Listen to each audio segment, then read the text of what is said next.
What's up, guys? Welcome to Daily Dose of Reddit. This is your host that's wondering why Jack in the Box's curly fries taste like hush puppies, Zach, and today's subreddit is r/ProRevenge, with a couple little small stories from r/Petty Revenge, because the first story from ProRevenge is super long, and I don't want to read another long story after a super long one, so I have to have two really short ones. It balances it out. Alright, tally-ho, here's the first story. It's called The Karen That Breeds Minion Karens. This all happened around Christmas, New Year's, but I just found this sub and am obsessed with it now, so I have to give my story. My grandparents immigrated to Canada from Italy in the 70s and opened up a restaurant. When they passed away, the restaurant went to my parents. Over the decades, they grew and expanded it. I've been working at the restaurant since I was 15. Over time, my parents got older and eventually retired, becoming snowbirds, go to Florida for the winters. They left the restaurant to me about a few years ago, but still retaining a small percentage of ownership as an additional revenue stream along with their savings and annuities. Soon as I gained control, I pretty much modernized the old place. Remodeled the restaurant, changed the logo, reached out to the local and national papers to put out ads, invited food critics, bloggers, vloggers, etc. It was very slow at first, and I began to worry that the loan I took out to do all this was the biggest mistake I had ever done, and I ruined 3 generations of my family business, but eventually it began to work, and a local semi-famous YouTuber featured us in one of his videos, and that was the catalyst for more people to come over and review, and eventually we were seeing 5 to 10 times the business we usually get, even if it's a Monday. We became a hot spot for major events, and it wasn't uncommon for a celebrity to come. On those nights, I even arranged for special high-profile chefs to visit and cook for our guests. Cost a fortune. So, during the holidays, we were beyond packed.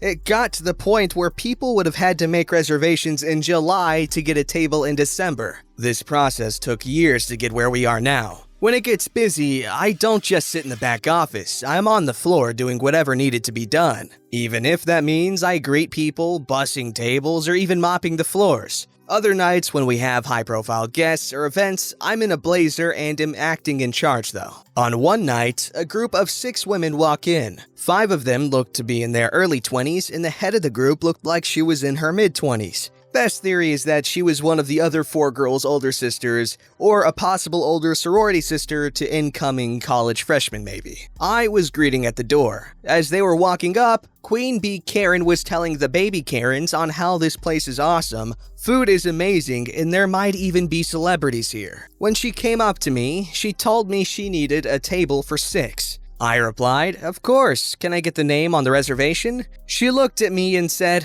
"Oh, I didn't make one, but it's okay. The owner is a personal friend of mine. He said he always has 1 or 2 tables that he keeps open for special guests, and said we can have one of those tonight." Now, generally, this is true of many high-profile restaurants, and lately I have been doing that as well. But I had no clue who this woman was, and she definitely never spoke to me about any of this. I did get she was trying to get in without a reservation, but she literally picked the worst person she could possibly talk to and try this. I told her, "I'm sorry, but we cannot seat anyone without a reservation. As you can see, we do not have any seats available." I didn't want to go all out and say I'm the owner and we have never spoken before, so I never promised you a thing, because I don't want to embarrass her in front of the other girls she was with at first. She then went on and said out loud to one of the other girls to take a picture of me. She will speak to the owner and make sure I'm either cleaning the toilet or fired by the end of the week.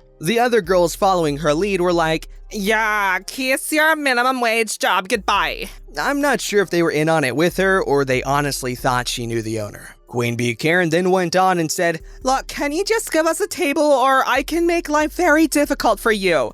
This is not worth losing your job." Constantly pointing, just trying to put me down, saying things like, "Obviously you aren't anyone here because if you were, you would know who I am and never even try to tell me anything other than yes or no, of course." Constantly trying to belittle me and get that table. At this point, it was a long day for me, and the way I saw it, I had 3 options. 1, tell her I'm the owner and just call her out on all of this. 2, just give her the table and let it be. 3, teach Queen Bee Karen and her little minions a lesson.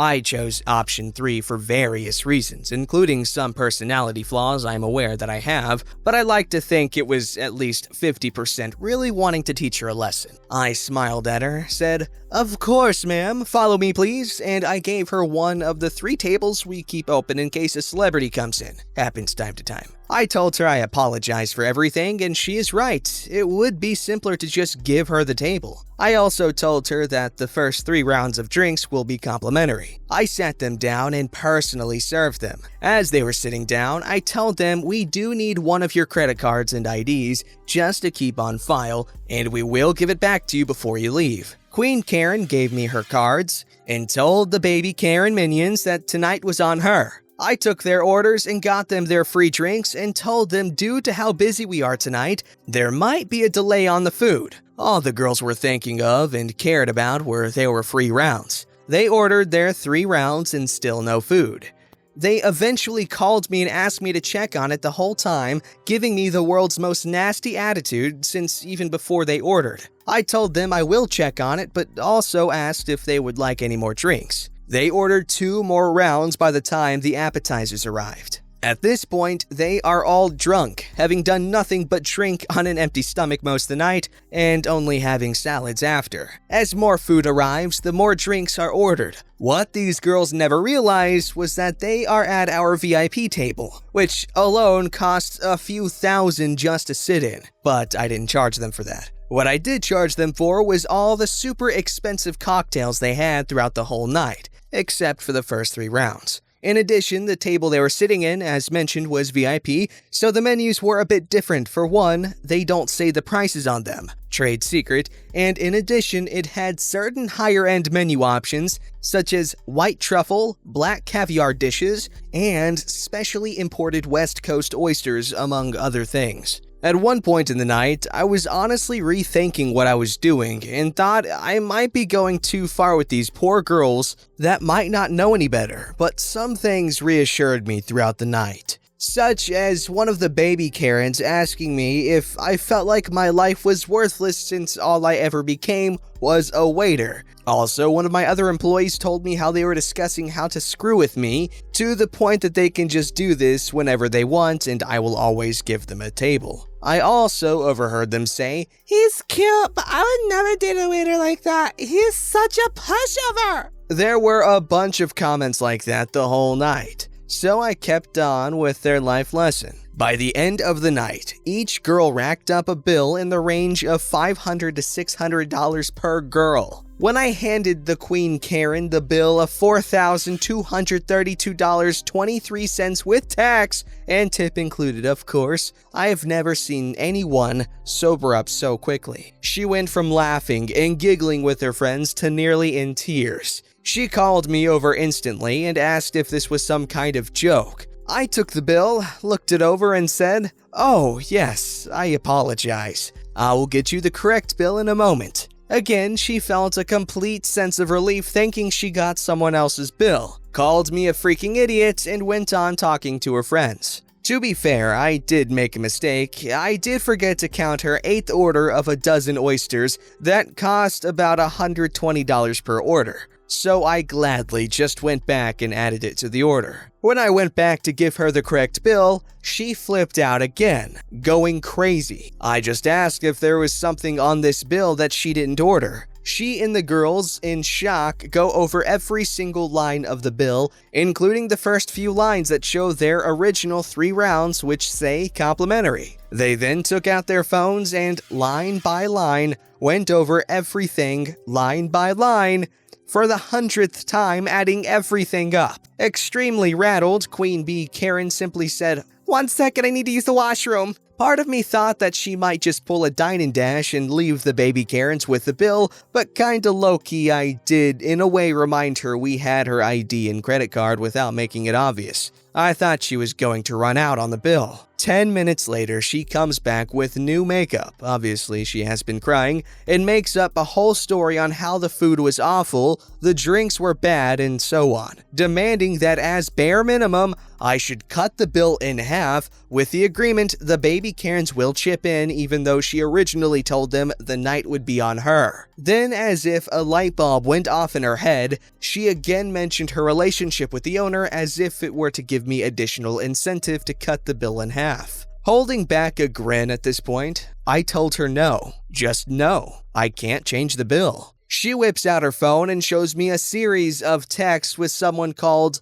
my restaurant's name owner, which pretty much I realized was what she was doing in the bathroom, just probably changed one of the other Karen minions' contact name and deleted previous texts to start this new script. I read them, then clicked on the contact info and told her that's not the owner's cell number. Her reply was, "He has multiple phones for business and stuff. Of course you don't know all his numbers." I remember this girl thought of everything except that I'm the actual owner. I told her, "How about this? If we call him and he says that it's okay to take 50% off the bill, then I'll do it." Her reply was a yelling and screaming over the time where the few remaining customers all began to start looking, and I knew, okay, time to end this. I told her already in a less accommodating voice, "Cut the crap, little girl. You don't know the owner. You've never even been here before, and if you keep yelling, I will call the police." Her demeanor changed, and she was trying to defend herself the best she could. My reply to her weak comebacks was,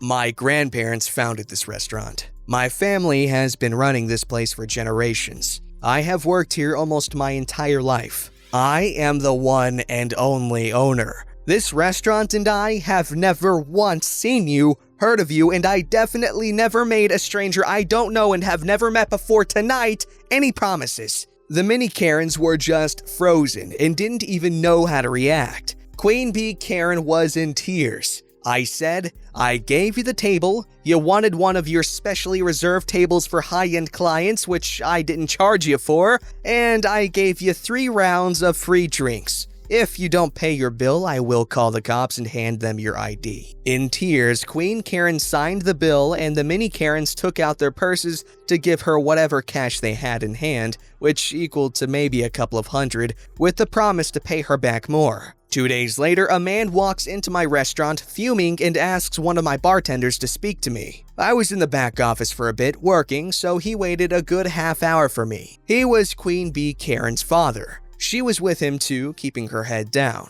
I took them both to my office, showed him highlights of the security cameras, which were especially good quality of audio because they were in the VIP, which we had to keep good records of because we have had other unrelated incidents before. So I showed him most of it, their comments, their orders, their everything. When all was said and done and he stormed out with her and was screaming at her the whole time they were walking away. Haven't seen or heard from either of them since. But the original bill I gave them, the one that didn't count the $120 oysters, is framed on my desk. Side note, I didn't lose as much overhead on the table in 3 rounds as you might think. The table was originally supposed to be empty, so I didn't lose anything, since I didn't expect to gain anything to begin with. And the overhead for the food and other drinks more than covered the loss of the 3 free first rounds. I thought about posting this on Nuclear Revenge, but I read some of the stories there and I think making this girl pay a few thousand and giving her a life lesson doesn't qualify.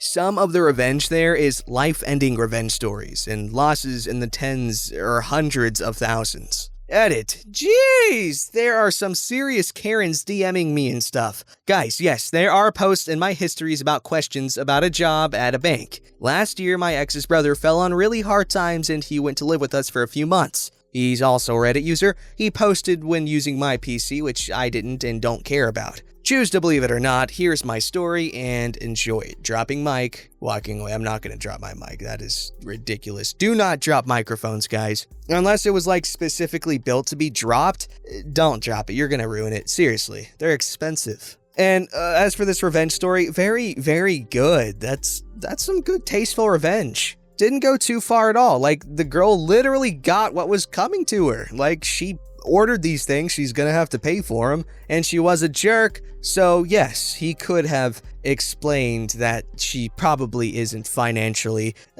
well enough for a VIP section table. But of course, she insisted. She was friends with the owner. So, there we go. Alright guys, here we have revenge of the petty variety. Don't throw your gloves on the ground. Quick and simple petty revenge. I leave the grocery store this morning for my family's essentials, and as I'm loading my car, lady next to me takes off her gloves and threw them on the ground. Miss, don't litter. I'm given the sailor salute and she gets in her car. So I just walk over, pick up her gloves, lift up her windshield wipers, and jam them through and smack it down. I can see her shouting and going crazy in her car. Don't care, get in mine and drive off. Don't freaking litter buttholes. I don't know about you, but I'd never litter a butthole. Those are hard to come by. But not in Indiana because it's on your United States map.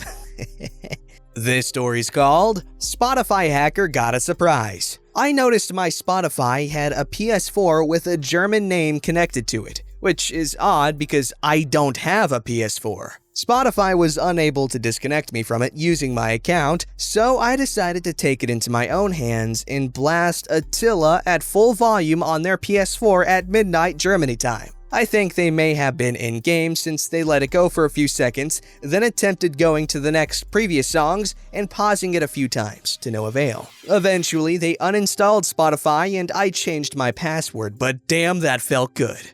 I imagine that did. It reminds me, one time my older cousin, she had a Netflix account, and me being a broke teenager with no money, hence me being a broke teenager, I wanted to use her Netflix account, and she let me, and I had a profile on there, and I was very far into The Flash and several other shows. Oh, and Prison Break. I was so far into that show, and then she deleted my profile for her parents to have one without giving me a heads up so I can go ahead and take a picture of where I am in all these freaking shows. And and her parents never ever once used it at all. And now she has a profile on my Hulu account. For how long? Who knows? Don't forget to like, subscribe, and hit that bell to never miss an episode.